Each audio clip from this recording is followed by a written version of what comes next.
Hello, and welcome to my talk on improving low connectivity experiences on the web. I'm Valerie Woolard Srinivasan. I work at Panoply, the podcast network. So yes, podcasts. If you want podcast recommendations, definitely catch me in the hallway later. But for now, I want to talk a little bit about the internet. Also, I have my Twitter handle up here, Valerie Codes. Feel free to tweet me your thoughts, favorite quotes, favorite podcasts, whatever. I'd love to hear from you. But first, let's talk a little bit about the internet. I love the internet. We all probably do. I'm willing to guess that most of us here have spent plenty of time there, given the topics of this conference, and are used to putting it to use for many aspects of our personal and professional lives. This is one of my favorite things from the internet. It's an owl with a tiny Santa hat on. But the internet is not just a great place for finding cute owls with Santa hats. It's an incredibly important tool. We're all fans of the internet and work with it every day. We've seen the power and impact that our work can have. And wouldn't it be great if that were available to more people? But while I'm willing to bet that pretty much everyone in this room has a reliable, high-speed internet connection at home or at work, or let's be honest, probably both, that's far from the case for the rest of the world. 54% of households worldwide have internet access, 84% of households in developed countries, and only 15% of households in least developed countries have access to the internet. Some of these users might only be able to get online from a mobile phone network or from their local library. So perhaps it goes without saying, the more forgiving your applications or websites are to people who have slow or limited internet access, the more people will be able to use them, opening up additional possibilities for viewers or customers from around the globe. It's also worth noting the regional and economic variations in internet accessibility, and keeping in mind that internet speed could be a hurdle to people in lower income brackets or from rural areas using your site. This makes me think of this quote by William Gibson: "The future is already here, it's just not very evenly distributed."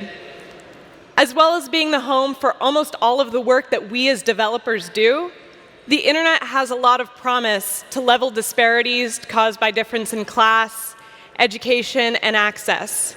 In many ways, it is the future. But just like the future, the internet is not evenly distributed either.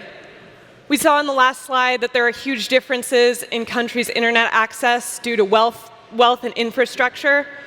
In addition to that, rural households are less likely to have internet access.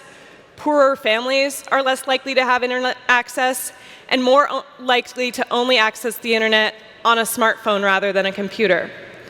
People with more education are more likely to access the internet. Men are more likely than women. Young people are more likely than older people.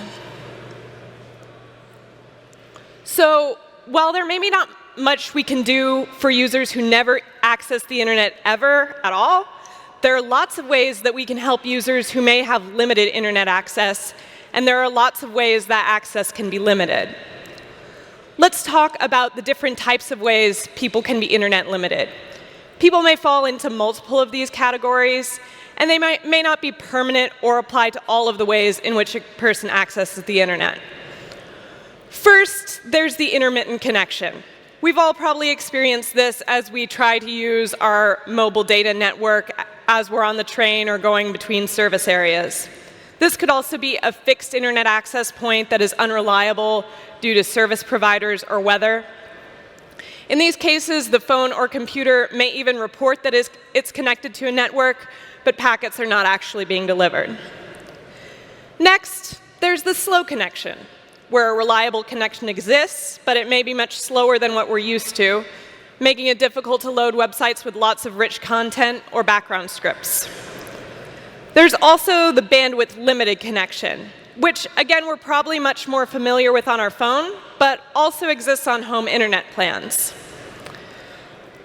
Some users may be limited to a certain number of gigabytes of data use a month, making them have a much higher awareness of how much data they're actually using. Some people may also have sporadic or time-limited connections, which I've differentiated from intermittent connections because they may be able to predict that they'll only be able to access the internet from their local library at a certain time, or a person who only connects to the internet in a given time frame and may want to cache or save content for later. This is the part where I embarrass my mom. I also made her take this picture for me. It is of her internet satellite dish. As you might guess, she and my dad lack access to high-speed internet. There are no fiber or DSL lines up here. What there is a clear view of the southern sky. So they get satellite internet with a top speed of 5 megabits per second for probably more than some of you pay for your much cushier plans. To top it off, they also have bandwidth caps that limit their total data usage to 10 gigabytes a month. And at the time this picture was taken, as may be evident, they didn't have any internet access at all because their internet satellite dish was covered in snow. During the winter, one of my parents has to go out and periodically clean it off if they want to keep using the internet. Here's a full list of the internet plans available from my parents' internet provider. You'll notice that the top download speed is 5 megabits per second, which is much lower than the 25 megabits per second required for the FCC's classification of high speed. You'll also notice that all of the plans have fairly low bandwidth limits. If you consider that streaming a movie can easily consume a gigabyte of data, but there's unlimited data usage from midnight to 5 a.m., so you can get all your downloading done then. The limitations of this plan fall into 3 of the categories that I discussed earlier. It's slower than we're all used to, it's bandwidth limited, and it's time limited in that it's advantageous to get all your data transfers done in the unlimited window. With these constraints in mind, let's continue. Problems of limited connectivity are not just limited to people in rural areas. Here's a tweet from just a few days ago from someone visiting Germany who had limited data speeds. I think Nicole's actually at this conference. And this is from a story that the New York Times did in August of 2015 entitled "The Cost of Mobile Ads on 50 News Sites." It was focusing on the cost of loading these sites to mobile users, both in terms of literal cost on their phone plans and time spent waiting for things to load. But as we've seen, a lot of the challenges that apply to mobile internet usage are also relevant to other limited connectivity users. It found that most news sites took longer to load ad content than editorial content. In some egregious examples, up to 3 times longer. That means that you're waiting 3 times longer time for your ads to load than for the actual article that you wanted to read. Given that these sites rely heavily on advertising for their revenue, it doesn't seem like a great idea for their ad scripts or content to reduce speed to such a level that people are incentivized to install ad blockers. This is an important point to consider also as we consider advertising within our projects and the larger question of whether the cost to the user of viewing or using our content is being spent in loading content that is integral to what the app does, or whether it is added features, fun, or polish. If the things that we're making users load aren't essential, are we giving them a way to opt out? Just to illustrate this point a little further with another recent example, USA Today's European version of their site got rid of tracking scripts to comply with GDPR. As a result, the size of an individual page went from 5 megabytes to just 500 kilobytes. Some users don't mind advertising, but they shouldn't have to sacrifice performance in order to load ads. So, where does that leave us? One of the most important things that you can do to support these types of users is to build responsive websites. More and more users are accessing the internet from mobile phones, And for many, especially lower income people, that is the only way they access the internet. In addition to being tolerant to flaky networks as people move in and out of coverage areas, any website or app serving these users needs to be responsive and perform properly on a small screen and possibly underpowered device. Another important thing we can do is just communicate. Signal and allow people to opt out of high bandwidth portions of your site. For example, from both a bandwidth and a user experience perspective, there's really no reason for you to have an auto-playing video on your site. Users should know anytime they're about to download a file. You can use little download symbols and indicate the file size if possible. It should be clear to users when they're about to start playing a video or stream, which again should never autoplay. Think about how you structure your content. Remember that sites are loaded top to bottom. So by putting important things at the beginning of your HTML document, those things will load first, allowing users with slow internet to have something to read before all of the content finishes loading. Place large assets or JavaScripts toward the end if it's not essential that they be loaded as soon as the page renders. I had to include this because I was adapting this talk for a European audience, and I know you like soccer, I like animals. This combines the two. We're talking about headers. Optimize your caching by getting familiar with what cache headers you're setting and trying to avoid users having to refetch content if it hasn't changed.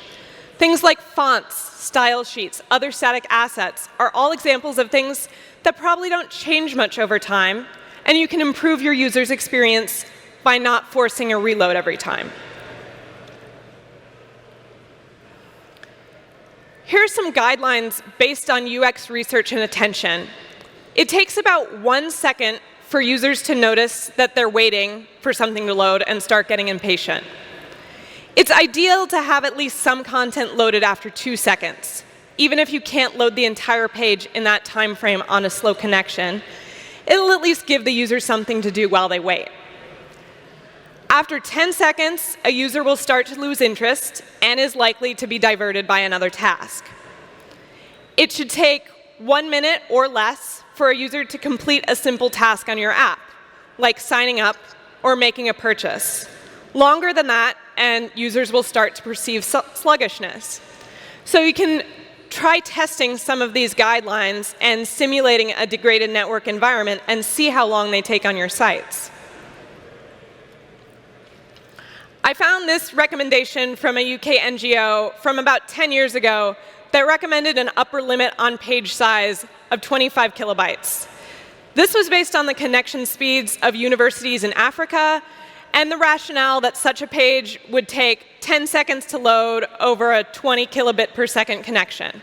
But as a lot of you probably know, this is really small. This may not be a realistic guideline for a lot of people.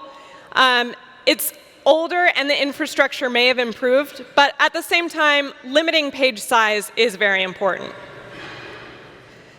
In light of that recommendation, let's look at some of the common libraries that we're probably all using.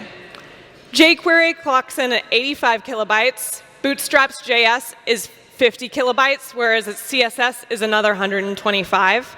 D3 is 216 kilobytes. Of course, these are necessary parts of lots of sites for various reasons. But it's worth being aware of the cost of these inclusions, especially as we consider that these are all before we get to the size of any of the actual content on your website, and the cost of including these libraries for bandwidth-limited users. If you're using jQuery for a couple functions that are possible but a little uglier without it, maybe consider making that sacrifice.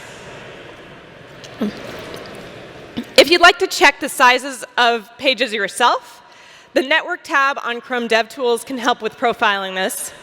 If you disable the cache and load a page, it'll give you the total size of data transferred. And of course, with caching, this is probably not the amount of data users actually have to load on every page load, but it can still give you some idea. I tried measuring the size of a couple pages in Chrome DevTools They were all at least a couple hundred kilobytes, and plenty went well into the megabytes. Google's Page Speed Insights is another great resource. You can take a URL, and it'll give suggestions for how to make that page faster. So the ideas we've talked about so far are helpful for people with slow internet connections or limited bandwidth. But what about the separate issue of an unreliable internet connection, or one that says it's connected but isn't? There's a growing movement toward offline-first development, which assumes that a user does not have connection and serves from a cache, and if there is connection, updated information can be fetched and rendered. Of course, it's not magic, and only works if the user has successfully connected before in order to populate the cache.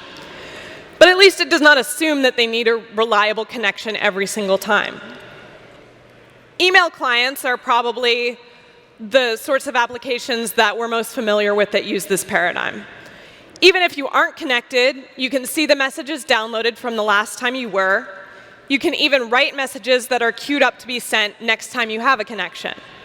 This paradigm is part of progressive web app development and can also be applied to your sites and web apps.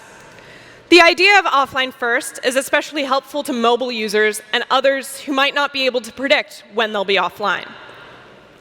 Adding additional UI signals, like Google Drive's Make Available Offline, can aid in those scenarios. With some research, you'll find lots of resources around offline first and how to start using it. I recommend the article Designing Offline First Web Apps on a List Apart as a primer on the topic and some of the best practices and ideas around it, as well as resources on how to contribute your ideas and learn more.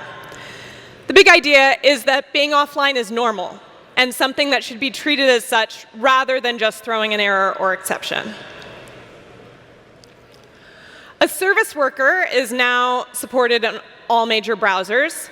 It runs as soon as a page is requested and before that request is sent out to the network, and can serve from a cache if the network is unavailable.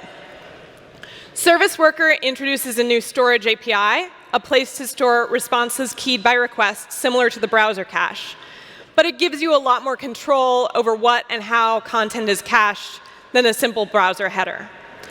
This can allow you to tell browsers to cache your pages and content locally, so that if a user loses internet connection, they can still access your site. As you set up a service worker, you actually have a lot of control over how it works. So you could have it display a custom Your Offline page, similar to a 404 page, or you can get more creative by having it cache the last couple articles that a user has read on your site, or maybe the most common content that people come to your site for.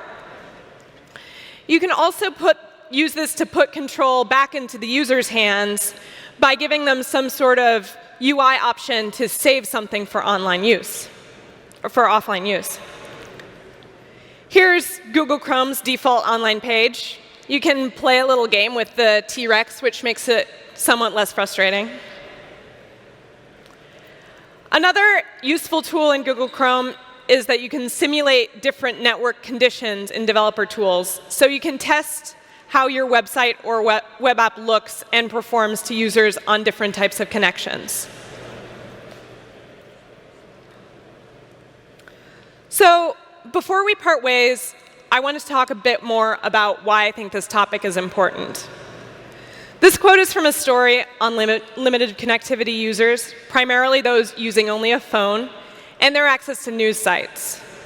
As you can imagine, as capabilities improve to make the most complex infographics and most flashy and interactive features, keep in mind the users that you may be leaving behind as you make those choices. It's really easy to always want to be on the cutting edge, always working in the coolest technology, but we have to remember that that's all privileged in many places. That's a quote from Aaron Williams, a graphics reporter at the Washington Post. From a pure business perspective, the best way to reach more customers is to make your product available and useful to more people. If your product, website, or app has 1 billion possible users, chances are good that some of them will be in the groups we talked about earlier who have limited internet access, be that due to geographic limitations, economic limitations, or some combination of the two.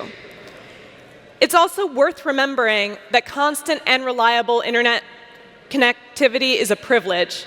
And by leaving out those who don't have it, we're leaving out a specific segment of the population, largely rural and/or low income. In the last year in the United States, we've been involved in a very heated exchange around the internet's role in shaping our country, our politics, and our policies. As we come to rely on the internet more and more in our daily lives, both in our logistics and our decision making, we need to be aware of the consequences that making our tools and information inaccessible to low connectivity users has. Access to legitimate news sources was a huge issue in the last US election, and one that is likely to continue to loom large as time goes on. We look specifically here at news sites and the toll that advertising scripts can take on low connectivity users. If those users aren't able to load legitimate news sites, then we're in trouble. If services, applications, or tools are similarly unavailable to that group, we have a huge problem.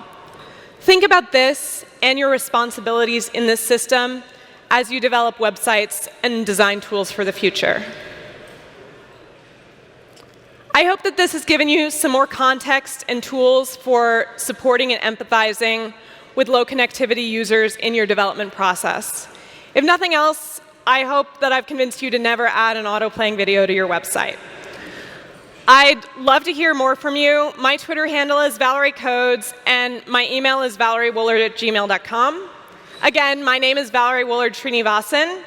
If you're interested in podcasts, programming, and living in the Washington, D.C. area, I'd love to talk more about roles at Panoply, or we can just talk about our favorite podcasts. Thank you again for having me. I'll be posting these slides shortly on my Twitter feed and including links to citations and more resources.